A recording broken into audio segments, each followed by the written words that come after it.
Welcome. You are watching Line Screw 1.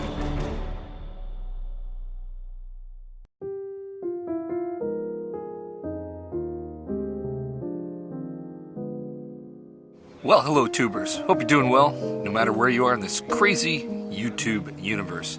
Tonight happens to be St. Paddy's Day, so I hope you are imbibing responsibly wherever you are.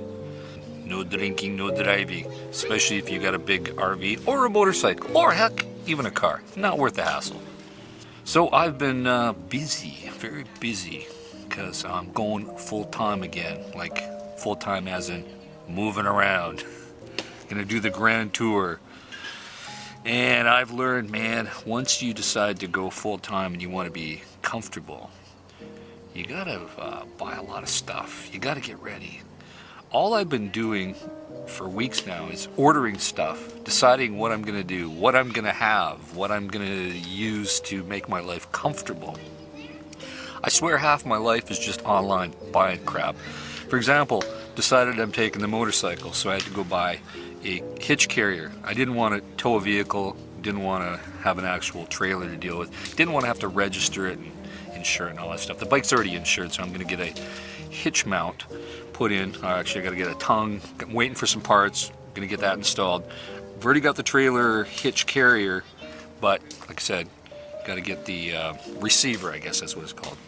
Got to get that installed, so I'm just waiting for parts for that. I also bought another battery for my RV because I don't have enough clearance to put in two 6-volt cells. I have to run 3 12s.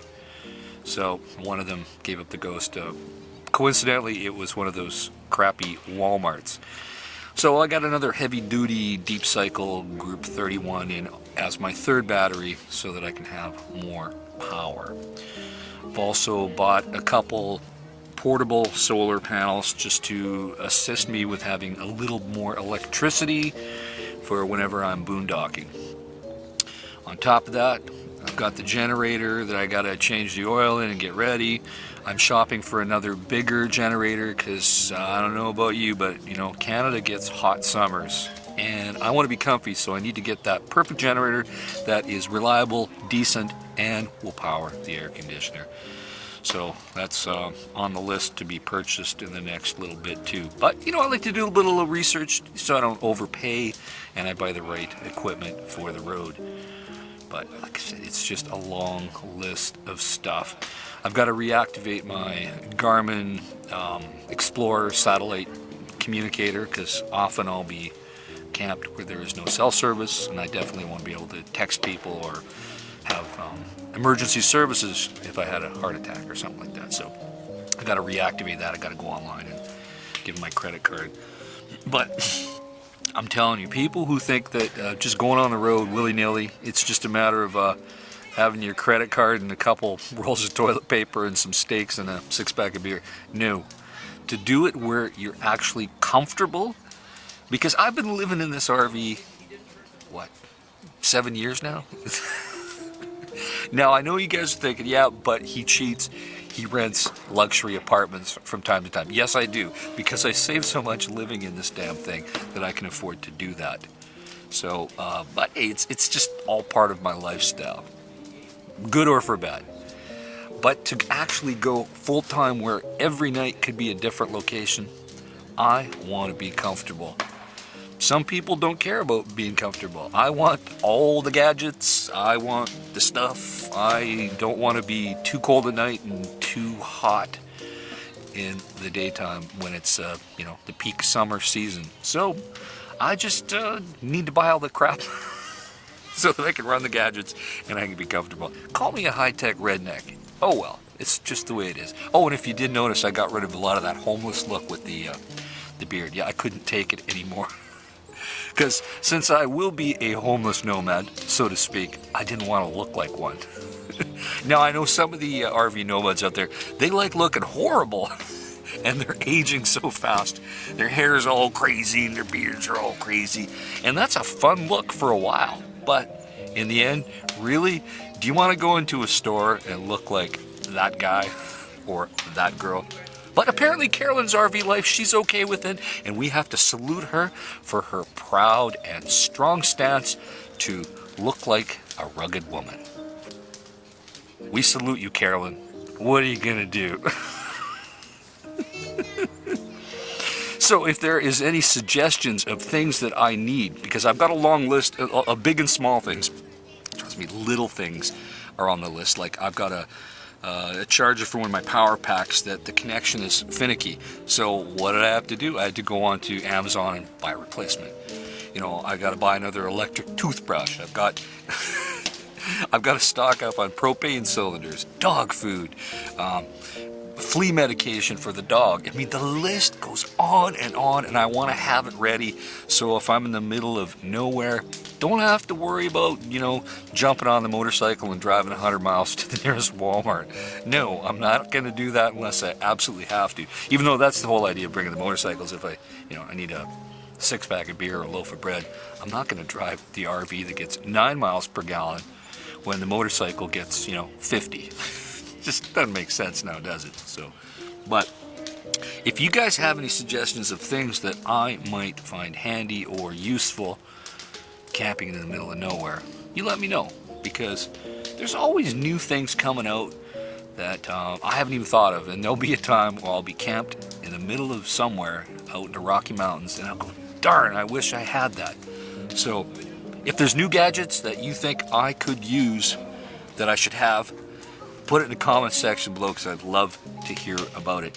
So I went to Princess Auto, that's the Canadian version of Harbor Freight, and even bought some more tools for things that I might need on the road, because last thing you need to be is have a minor breakdown and that one little Allen tool, you don't got it. And it could actually fix and solve your day, but unfortunately you're gonna have to drive 50 miles to the nearest store to buy one. So I don't want to be that guy. I kind of want to be self-sufficient, and if in doubt, have more stuff. And oh yeah, even water. Water is another thing. I'm gonna have to buy some more auxiliary water jugs, tanks, etc., things like that, because water is always a determining factor, especially when it's hot, between me and the dog. And as it is, I can only go about a week boondocking in that thing before I got to dump the tanks. And I really don't like skipping too many showers. Unlike the other RV nomads that don't mind skipping the showers. I really hate it, but I have to do it occasionally. Or, you gotta use the trigger wand and have a military shower and be really efficient with that water. It's just the price of doing business living in an RV. Thank God it's just me and the dog. I don't know how people do it when they're a family of 4.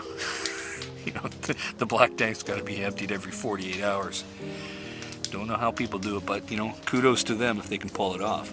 So today I actually hand washed the RV, most of it. This side actually didn't really need much work because the awning tends to keep it clean, but the other side and around in the back, it was looking pretty ugly from tree damage from stuff over winter. So yep, a lot of wipe on, wipe off. It was like a Karate Kid 2 movie.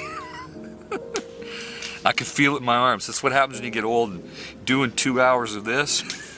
You can feel it. But I will sleep good tonight. Call it exercise. Some of you are probably asking, so what are you going to do with your car? What are you going to do with the other motorcycle? Somebody else is going to actually drive that too.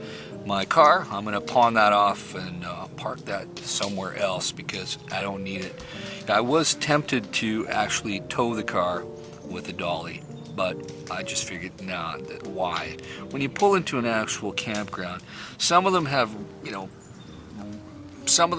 long driveways that go up or down, and unhitching the damn car and pulling it out and dealing with the actual car dolly and pushing it into some place where it's to be stored, it's a pain in the butt. Didn't think I need the damn car.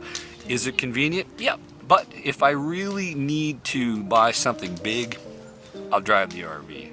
For example, if I had to buy 30 pounds of dog food, yeah, guess I'll use the RV. But I can still bungee cord a 10-pound bag of dog food on the back of the motorcycle, so I think I can get by. I consulted with quite a few people on what way I should go in terms of the second vehicle. And dollar for dollar, the insurance is cheaper on the motorcycle.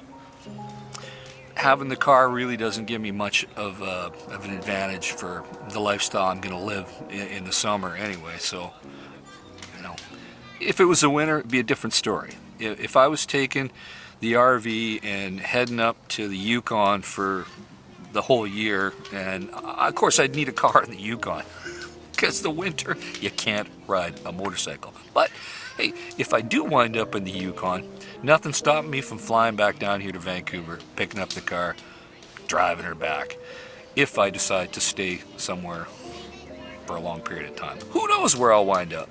I might wind up just getting a gig somewhere, enjoying the summer. I might sit on my butt. Who knows? It's all about feeling good. Oh, look at it. We got mosquitoes out. It's like March here in Canada. It was such a beautiful day. Mosquitoes are coming out. Great. I love it. Global warming, folks. Global warming. So in the next few weeks, the shopping list shall be complete. There'll be a lot of non-perishable food items purchased, a lot of gizmos, gadgets, and the last bit of tools and trinkets and installations so that I can get ready to pull out of here in a few weeks' time. And perhaps I shall see you somewhere in the Canadian Rocky Mountains. Maybe if they open the border, might see you. Maybe if you're heading to Alaska, might see you on the Alaska Highway. Who knows?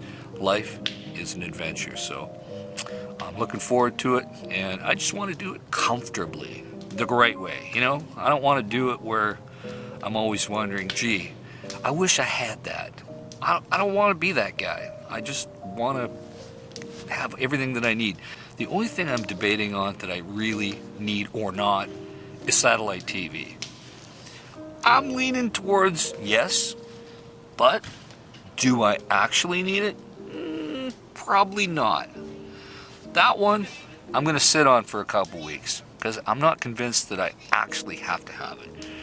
Because I do have to set up and align the damn antenna. I'm not going to get one for the roof because the RV antennas that for satellites are stupid on the roof, because often you park somewhere where there's a tree in the way and you're not going to get reception. So you got to get a portable dish so that you can move it around and actually get reception, especially with all the valleys and trees in Canada. It's just not going to work up here. Trust me, not going to work. So, but do I need satellite TV?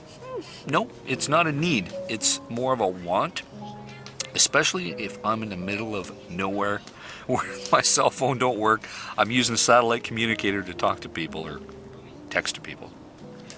I think for my own sanity, just to know what's going on in the world, it would be nice to have, because internet is not available in the middle of the bush either. So kind of thinking about that. I don't know if anybody's got anything to say about satellite TV, pros or cons, but I think it's worth it. I don't need a big package, don't need all the fancy channels, just need enough to take the edge off the boredom.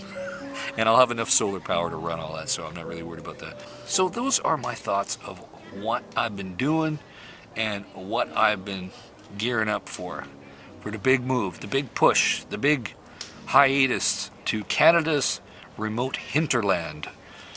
So you put your comments down below on your thoughts of what I should do, where I should go, what I need to buy, what I shouldn't buy, etc., etc. And I'll be trying to read your comments in the upcoming days. So in the meantime, folks, stay safe, keep your wheels on the ground. I'll talk to you soon. Over and out.